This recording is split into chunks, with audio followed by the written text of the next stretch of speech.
Greetings, ladies and gentlemen of YouTube. I'm Cipher, and this is the Devil's Advocate Debate Club. Welcome back.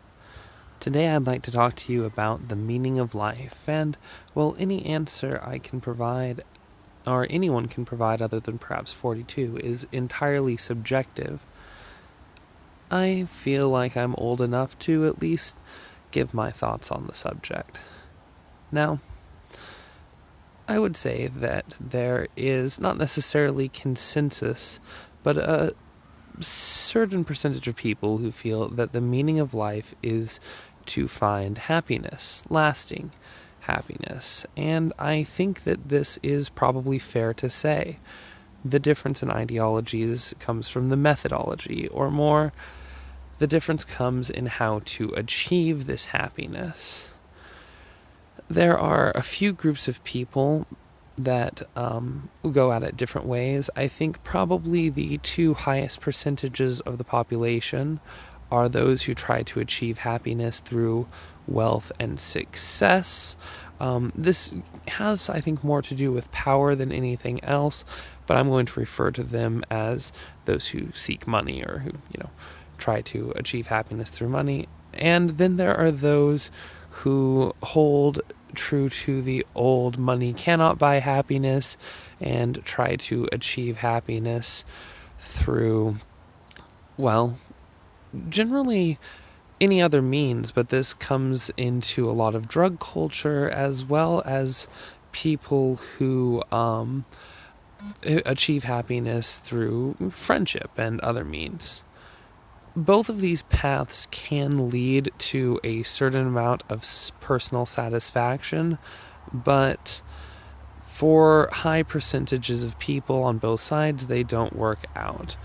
Most people, I feel, who try and seek happiness through money and power become, greedy and corrupt, and this ends up affecting them negatively psychologically.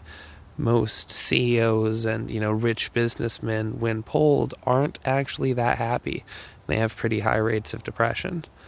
As for those who try and seek happiness without money, or, especially those who seek happiness almost specifically and exclusively without money.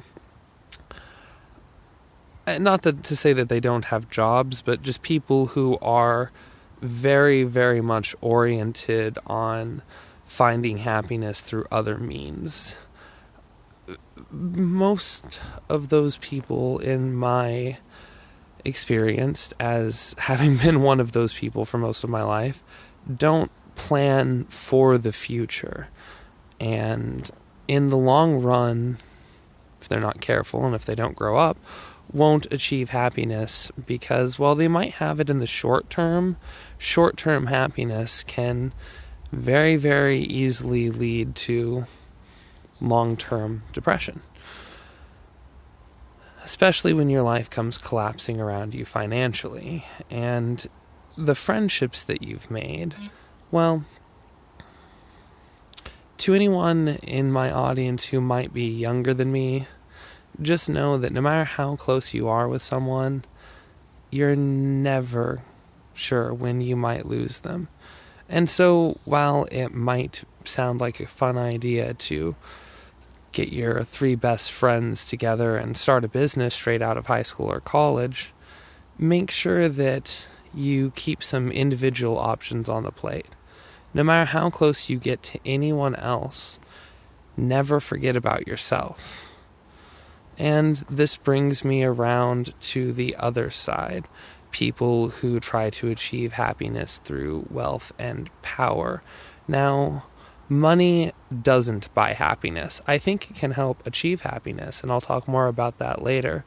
But this group of people are generally really after power. These are the CEOs and managers of the world. And these are people who, once they've been given a little bit of responsibility over another group of people, find it basically addictive. And you just keep looking for the next high, almost like the druggies who are trying to find happiness through other means on the other end. This leads them to seeking more and more power and, well, eventually getting to those top CEO spots we talked about with their high rates of depression. Now, I think this is because both groups, whether they like to admit it or not, even if they feel they're seeking personal happiness and personal satisfaction, and even though those on one side are achieving personal success, maybe even on both sides in certain situations, what they're really doing is what I did for most of my life, which is trying to achieve their happiness through other people, through the friendships and bonds that they form with their partners and others, into, a lot of times some kind of communal living experience if things actually go well.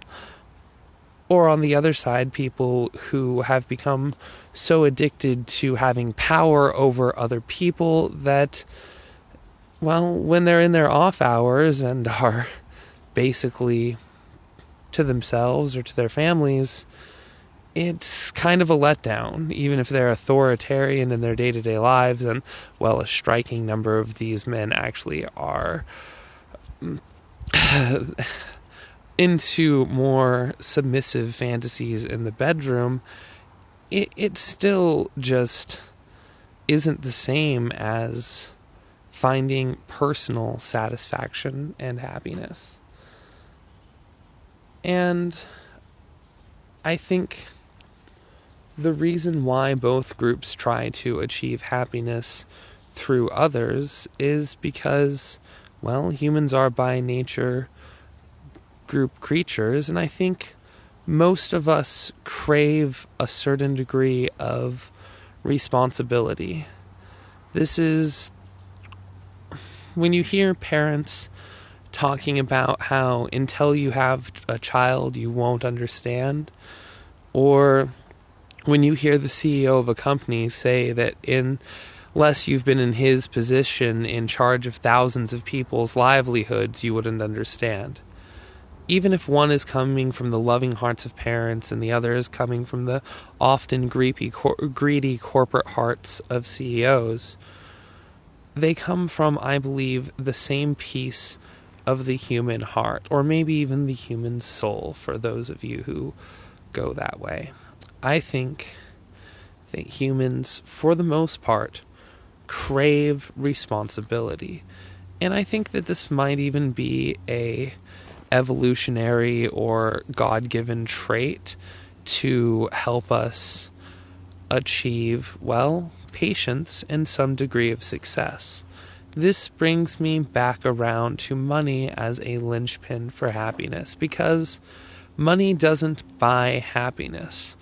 But what happiness generally comes from, especially individual happiness, is stability and, well, if not success, then at least freedom, I suppose, to, within certain bounds, do what you want. And money can certainly provide both of those in spades. So it's certainly an important foundation for happiness when living, I think, in any capitalist society, which, whether or not all of us like it, most of us do. And, even for those of you who are pushing for the revolution and believe it will come, you might as well try and find the best place you can in the world that you do live in for now. And that means planning for the future. Now, not everyone feels the need to be responsible for others. There are certainly people who are very individualistic and who don't like to be put in charge. And there are people who would just rather follow someone else's orders and, probably get made fun of as sheep. But just because someone's not born for leadership doesn't mean that they're not an important part of society. And I don't know, everyone I speak to has qualities generally that I both love and hate about them if I get to know them long enough. So it's impossible for me to write anyone off. Anyway, there are people out there, plenty of them, who have no interest in achieving happiness through other people. And a lot of them end up being cut off from society and, well, quite lonely. In the UK, there was a phone service set up, I forget if it was by the government, I believe it was, where basically people could call in just to have someone to talk to, because some of these people, adults, well into their lives, didn't have any even passing acquaintances that they would speak to on a daily or even weekly basis. And people would call in having not spoken to anyone for days or weeks, occasionally months at a time. And so, there are definitely loners out there. But, you don't need to be responsible for other people.